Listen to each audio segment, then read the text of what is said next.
Oh, hello, child. Are you selling cookies? I go to school with your daughter. You are Mrs. Garcia, right? Oh, never call a woman Mrs. Darling. Did your mother teach you any manners? It's funny that you mentioned manners because that's exactly what I'm here to talk to you about. Oh, no. Please tell me this isn't about Shyla. Dear God, tell me what I've done to deserve. May I come in? We need to talk. Oh, of course. Come in, baby, but please don't bore me with any grievances with Shyla. You certainly don't look like the type of girl to be offended by opinions and openness. By opinions, do you mean insults? Well, my baby's just honest. She says exactly what's on her mind, and some people just cannot handle the truth. But you, my dear, you don't look weak-minded. I hear it time and time again. Oh, Shyla hurt my feelings. Shyla pulled my hair. Shyla held me down and kissed me. Wah, wah, wah.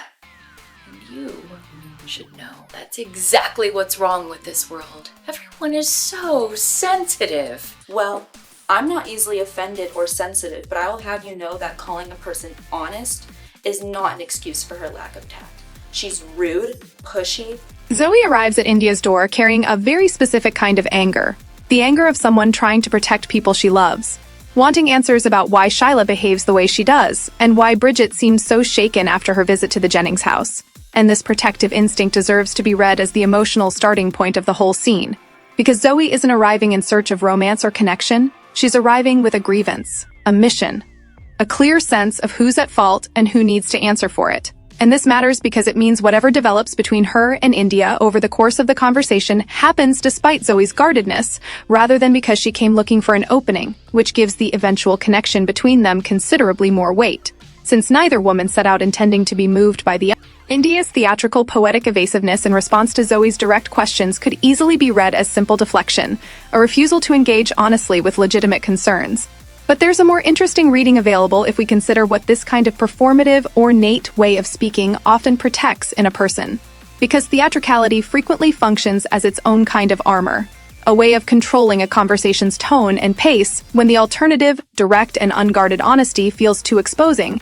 And India's refusal to simply answer Zoe's questions plainly may reflect less an unwillingness to be truthful than a deeply ingrained habit of performing rather than revealing, a habit many people develop when direct vulnerability has felt unsafe for long enough that indirection becomes the default mode of self-protection. And this matters for how we read India as a character, not simply as an obstacle Zoe has to get past to find answers, but as someone whose evasiveness is itself a piece of information about how she's learned to survive being looked at closely.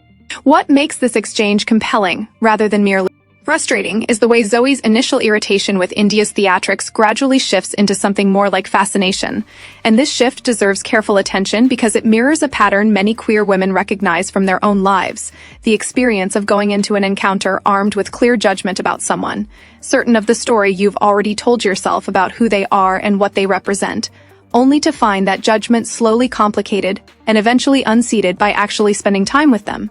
Discovering nuance and depth where you expected only the flat caricature you'd assembled secondhand, and Zoe's growing curiosity about India, despite her original intention to simply extract information and leave, represents exactly this kind of unexpected recalibration. The uncomfortable but ultimately valuable experience of having to revise your understanding of someone in real time because the actual person in front of you refuses to stay contained within the story you arrived with.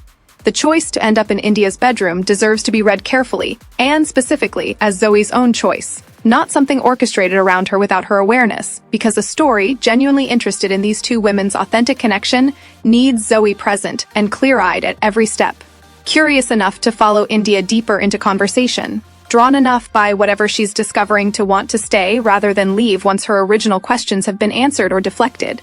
And this distinction between a woman being maneuvered somewhere and a woman choosing, with increasing awareness of what she's choosing, to follow her own curiosity and growing attraction, is the entire difference between coercion and courtship.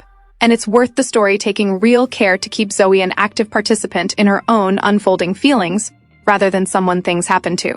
India's willingness to eventually let her guard down in this more private space, moving from performance towards something more genuine, suggests that whatever safety she felt from Zoe's continued presence despite the initially hostile framing of their meeting, allowed her enough trust to begin setting aside the theatrical distance she'd been using as protection. And this small, hard-won shift from performance to authenticity deserves to be understood as its own significant act of vulnerability, because India, unlike Zoe, walked into this conversation already practiced in guardedness, already equipped with a persona designed to keep people at a manageable distance. And choosing to let that persona soften in front of someone who arrived specifically as an adversary represents real risk on her part, trusting that Zoe's growing interest was genuine rather than another form of interrogation.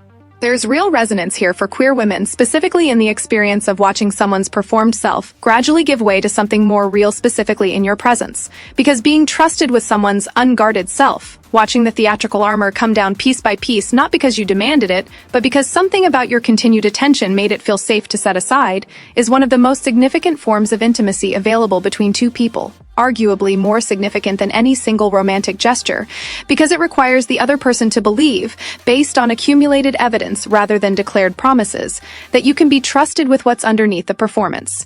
And Zoe earning that trust, even while having arrived angry and suspicious, speaks to something valuable about her own character, an ability to remain present and curious rather than punitive even when she has legitimate grievances to air. Zoe's own infatuation, then, should be read not as susceptibility to India's theatrical charm working exactly as designed, but as a genuine response to watching someone stop performing in front of her.